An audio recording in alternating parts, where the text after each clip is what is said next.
Quando as potências europeias começaram a explorar os mares no início do século XV, a descoberta de novos mundos significou a descoberta de novos mundos cheios de drogas. As drogas começaram como produtos locais. E a razão disso é que grande parte delas veio das plantas, e as plantas não estavam uniformemente espalhadas pelo mundo. Isso ocorre em grande parte como resultado do crescimento do comércio marítimo global, quando houve a confluência dos produtos da droga no mundo, nos primórdios da Era Moderna.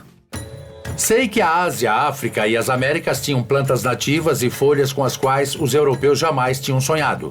Mas quais drogas os exploradores trouxeram de suas viagens exóticas pelos oceanos? Então, o Capitão Knox, da Companhia das Índias Orientais, tem uma história realmente fascinante envolvendo esse quadro. Knox acabou naufragando no Sri Lanka e passou 19 anos no Sri Lanka, porque o rei de lá queria mantê-lo como parte do seu elenco do zoológico. Exibido no zoológico? É, ele era o mascote inglês. Knox acabou voltando para Londres e foi à Sociedade Real para apresentar ao rei as coisas que ele tinha trazido. E uma das coisas que ele tinha trazido era a cannabis. Cannabis? Literalmente se ajoelhou e disse: Majestade, a cannabis? Achamos que essa é a primeira vez que cannabis é trazida de volta para a Grã-Bretanha. Isso porque depois que Knox volta e apresenta suas amostras, ocorrem todos os tipos de experimento e discussão sobre essa nova substância, o que ela pode fazer ou o que talvez faça. Que outras drogas vieram para a Inglaterra a partir dessa exploração mundial? Bom, Knox, como sabemos, está trazendo coisas da Ásia. Mas claro, do Novo Mundo das Américas, o tabaco é a grande droga. Os europeus, quando descobriram o tabaco, também descobriram novos meios de consumir uma droga, que é fumando. Algo que se tornaria muito importante não só com o tabaco, mas pelo consumo de outras drogas posteriormente.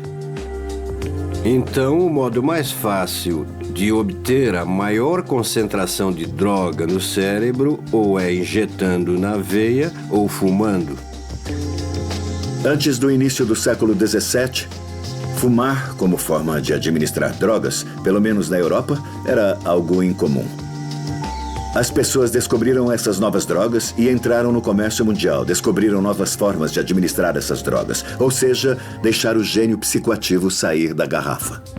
Quando as drogas chegam ao mercado global, o marketing global vem na sequência. Então, antes da Coca ou da Pepsi, a primeira marca global foi o Ópio Patent. Isso, se você comprasse o Ópio Patent, sabia que estava comprando coisa boa. Quais drogas cruzaram os altos mares e se espalharam pelo globo? Vamos continuar nossa jornada pela história das drogas a partir do marco zero do tempo. Era do Império, em alto mar. Observatório Real. Você está pisando no meridiano de Greenwich. O que está a oeste está em um hemisfério, o que está a leste está em outro hemisfério. Então Londres, essencialmente, está no centro do mundo. Os britânicos diziam que aqui era o centro do mundo e, por acaso, bem no meio de Londres. Além de arbitrário, escolheram aqui porque podiam escolher. Uma das coisas que trouxe o meridiano zero para cá foi a atuação comercial da Companhia das Índias Orientais, com chá, especiarias e também o ópio. E aí está uma grande parte da história do Império Britânico e da Companhia das Índias Orientais. O ópio atua inundando o cérebro com alcaloides narcóticos, proporcionando intenso prazer e aliviando a dor. Tem sido amplamente usado há milhares de anos e talvez seja o remédio mais antigo do mundo para diarreia.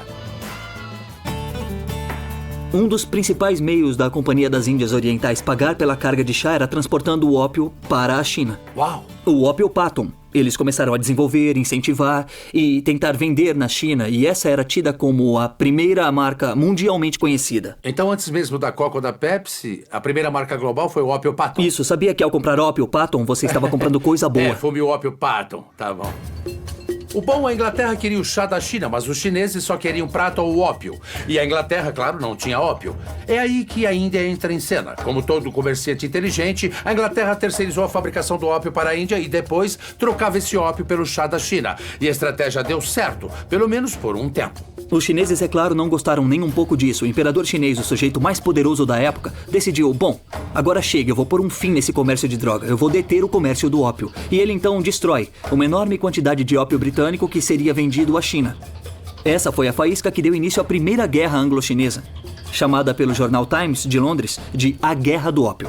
É interessante os chineses terem iniciado essa guerra com os britânicos destruindo um monte de ópio e os americanos iniciarem com os britânicos destruindo um monte de chá no episódio da festa de Boston. É, bom, esse é o problema de ser um império comercial, eu suponho. É. Quando a Primeira Guerra do Ópio irrompeu em 1839, os britânicos importavam quase 3 milhões de quilos de ópio por ano. E como resultado dessa Primeira Guerra do Ópio, os chineses foram forçados a parcialmente legalizar esse comércio e, como resultado do segundo conflito, tiveram que legalizar totalmente a comercialização. No ano de 1879, os britânicos importavam algo em torno de 7 milhões de quilos por ano. E o ópio chegou a voltar para a Inglaterra? No fim do século XIX e início do século XX, isso passa a ser um problema ainda maior. Na segunda metade do século XIX, as pessoas, sobretudo os reformistas, começaram a despertar para o fato de que o mundo tem o problema das drogas. Embora o dinheiro ainda fosse muito bom, essas empresas eram realmente muito lucrativas. Mas e quanto aos bêbados, e os manicômios, e os antros de ópio, e o custo disso para o governo, e os acidentes, e as internações nos hospitais?